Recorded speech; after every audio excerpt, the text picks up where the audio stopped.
Another really great question I get asked is, what kind of disadvantages or disabilities would hold someone back when using a website? And I could talk about this for days. I mean, this is the whole kind of value system behind universal design, is that we should approach the design of anything, and especially technology, with a mindset that people are going to experience barriers accessing and using those technologies, and that it's our job as designers, developers, and creators to identify at an early stage and eliminate those barriers.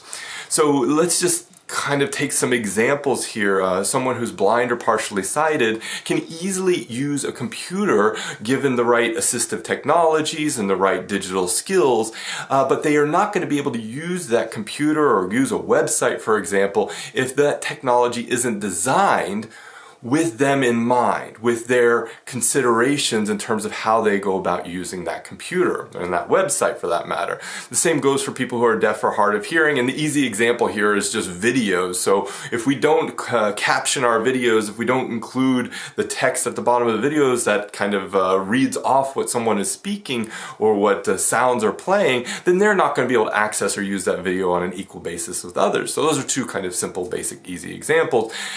Physical and motor disabilities are also something that affects people's interaction with a piece of technology, or the way that technology is designed affects whether or not that person will be able to use it or access that technology.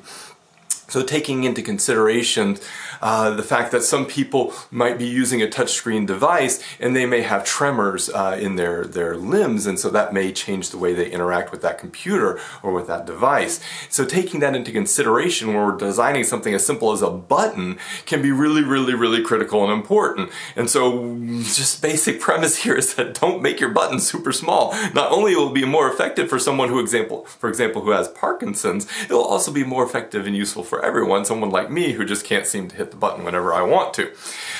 So that's just disabilities. Now let's go into other areas as well. So gender is another big one.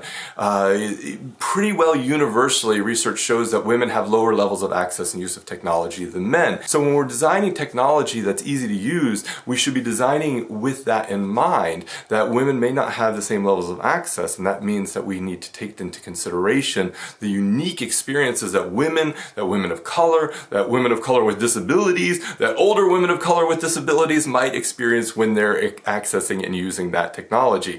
And all of these experiences will be very unique. The barriers that they experience will be very unique, but we have to work with them in order to understand what those barriers are and eliminate those barriers at a very early stage of design and development.